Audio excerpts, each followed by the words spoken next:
Hi everyone, this is the seventh and last lecture of week 9. And again, please a reminder to do your readings from the biblical text and from Coogan. Last time we discussed the three stories that describe how Saul becomes anointed as king. The story of Saul's rise, and then very quickly followed by two stories of Saul's misdeeds in First Samuel 13 and First Samuel 15. Okay, 13 and 15. And by having Saul's misdeeds so quickly follow his coronation, right? The three stories of his appointment as king. The text makes it seem as if Saul just got up on the throne and was immediately taken down. Okay, as if Saul was a kind of divine mistake which God quickly fixed. Okay, which is of course not probably what quite happened, but okay. Okay. The first story of Saul's misdeed is found in, like I said, 1 Samuel 13, 5 and following. And in that chapter, we are told that troops for both sides, that is both the Israelites and the Philistines, have amassed and are getting ready to battle. Okay. However, Samuel, who needs to offer the sacrifice to kind of send up something favorable to God before this important battle, he seems to be not have quite made it there to the camp yet. He's missing. Okay. And so this is what happens. Okay. 13 verses 8 and following. He, that is Saul, waited 7 days, the time appointed by Samuel, but Samuel did not come to Gilgal. And the people began to slip away from Saul. So Saul said, "Bring the burnt offering here to me and the offerings of well-being." And he burnt the offering. And as soon as he has finished offering the burnt offering, Samuel arrived, and Saul went out to meet him and salute him. And Samuel said, "What have you done?" And Saul replied, "When I saw that the people were slipping away from me, and that you did not come within the days appointed, and that the Philistines were mustering at Michmash, I said, now the Philistines will come down upon me at Gilgal, and I have not entreated the favor of the Lord, so I forced myself and offered the burnt offerings." And Samuel said to Saul, "You have done foolishly. You have not kept the commandment of the Lord your God, which he commanded you. The Lord would have established your kingdom over Israel forever, but now your kingdom will not continue. The Lord has sought out a man after his own heart, and the Lord has appointed him to be ruler over his people, because you have not kept what the Lord commanded you." And Samuel left and went on his way from Gilgal. Okay. Apparently, okay, so this is the first misdeed of Saul. Apparently, Saul seems to have been instructed to wait a certain amount of time for Samuel to appear, 7 days, right, to offer this offering. Okay, before they go to battle. When Samuel fails to show up at the appointed time, and time is of key importance here because what's going on? Enemy troops are gathering, right? So you'll have more people to fight.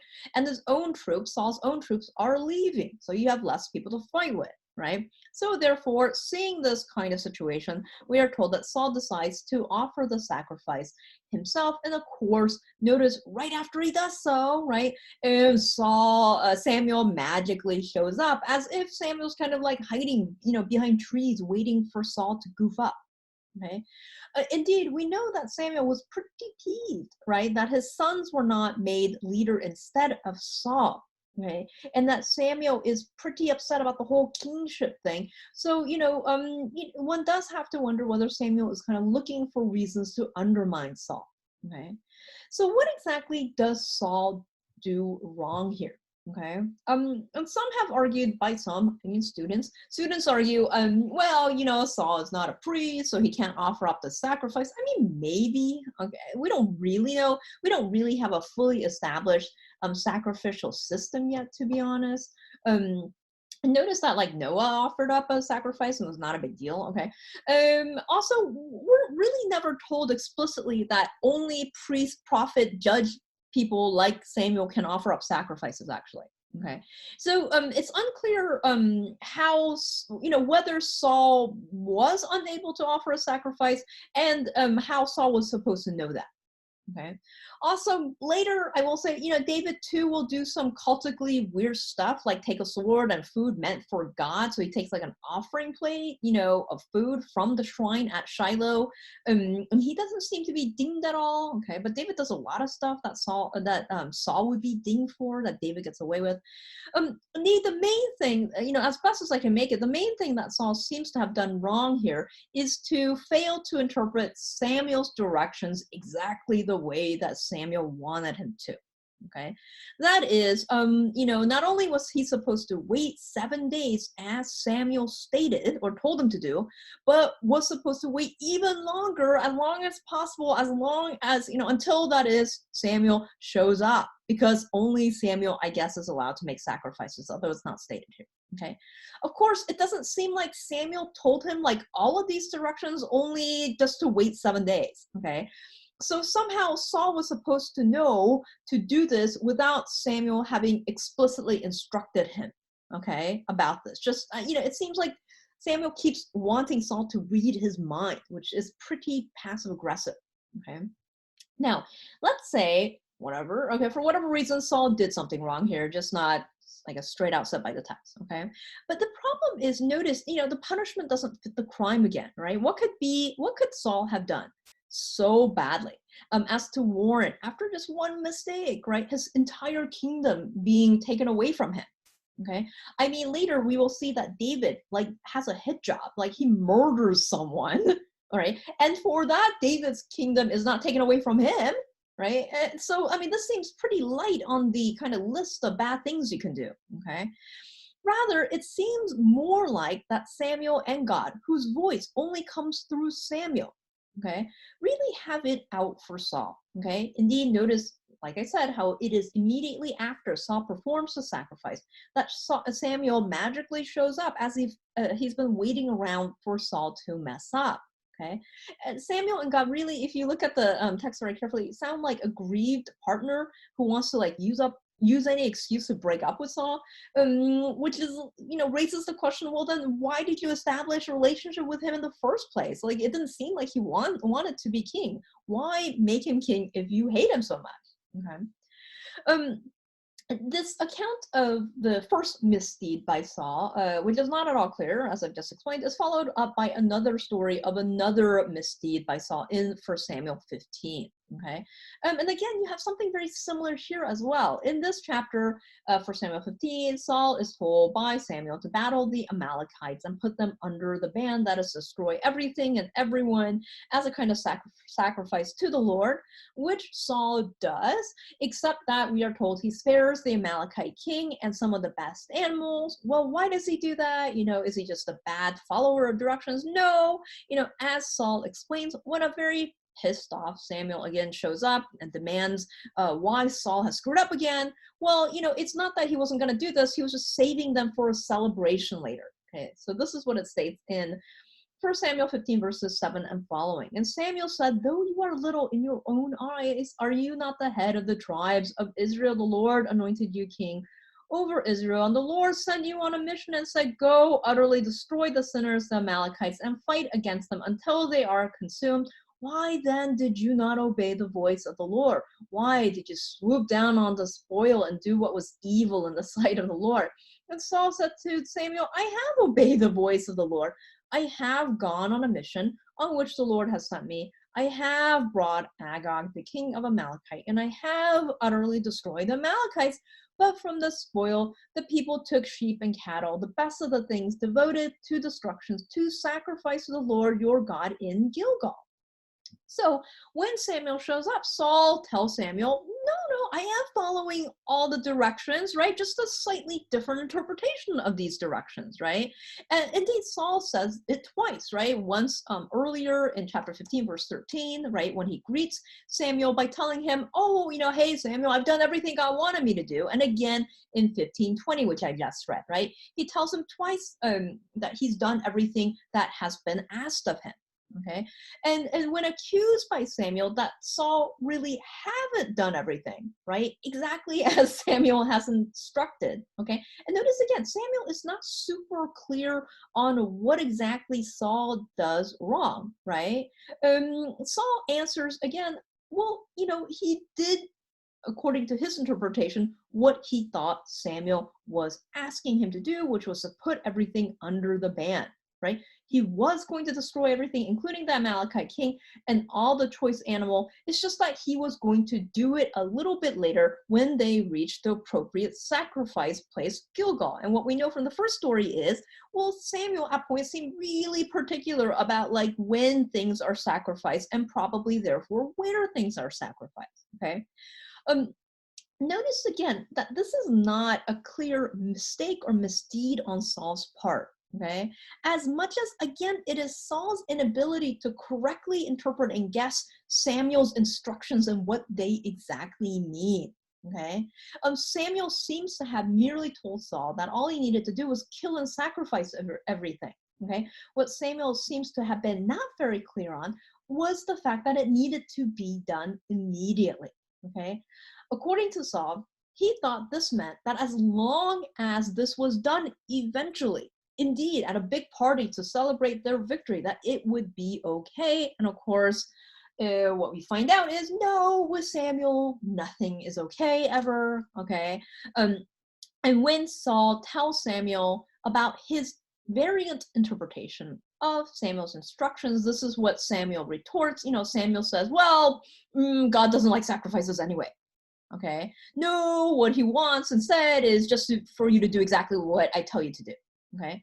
Which I guess means in this case for Saul to keep reading God, that is Samuel's mind exactly. Okay. And again, Saul is told for this misdeed, which again seems not that big of a deal, right? That God is going to now give his kingdom to another. Okay. So notice how ungracious, right? It's very hard to like Samuel when you start reading the text very carefully. So notice how ungracious Samuel is to Saul, as if Samuel has like a personal axe to grind, which of course we know he does, right? Saul tells Samuel in 1 Samuel 15, verses 30 and following, he says, okay, fine. Let's just I can admit that I misinterpreted, so let's all just go back together so that we can worship God and make amends. And to this, Samuel says, hell no, and leaves. Okay, Samuel seems awfully sore about everything. Okay, and of course, this makes sense. As I stated last time, Samuel was top dog in Israel before Saul arrives, okay? And he had a really cushy job. Indeed, his job was like 3 jobs in one. He had multiple streams of income. He was a community leader, he was a priest, he was a prophet, he seems to have also done a little seer work on the side, right? He was like Pope, and sheriff and everything else if they have no like staff to help them, okay? No wonder Samuel is so interested in wanting to pass along this cushy job to his sons, okay? Notice it doesn't say that his sons were really good at the job or especially holy, right? Just that Samuel wanted to practice good old nepotism. Okay, and when this does not happen, when the people agree or disagree or put a stop to the nepotism, right, and instead put another guy in charge, a guy who is good with the sword, right, you can see why Samuel would be pretty peeved at this and why Samuel would see this new guy that is Saul as a threat and as competition, okay? The discord between Samuel and Saul and therefore reflect this kind of long-standing tension between those in political power and those in religious power. They are usually seen in the biblical text as competing forces, okay? And as we will see, as long as they're kind of held in tension, they're okay. Okay, the real problem really begins when a political leader arises that squashes or silences these other factions, like the religious faction, by co-opting them, by adopting the language of religion and piety while pushing through their political desires, okay? The fact that this does not happen with Saul, right, that he doesn't co-opt the priestly leadership, it speaks well of Saul, but it is probably what led to his downfall. Okay, notice, one way to make sense of what happens to Saul is that he does not make a deal with Samuel to stay in power. Okay, indeed, these stories about the tension between Samuel and Saul hint that Saul was not willing to play ball, not willing to give Samuel a kind of some additional kickbacks. Okay. Um, and that he and for not doing that, what Saul does is actually leave in place a pretty powerful religious faction who is kind of invested in bringing Saul down. Okay. Saul's unwillingness to kind of wheel and deal with this religious faction is envisioned in the biblical text as God's rejection and dislike of Saul. And of course, this would make sense. Why? Because the text is written by descendants of these religious factions. Okay, David, as we will see, does seem to come to an agreement with the religious kind of priestly faction, and is therefore much more successful. Okay, of course. David, as you'll soon see, is a much more political savvy and ruthless politician. Okay, and of course, this ruthlessness, right, is described in the text as piety or God's mysterious love of David. Okay, God somehow always loves those that emerge out on top. Okay.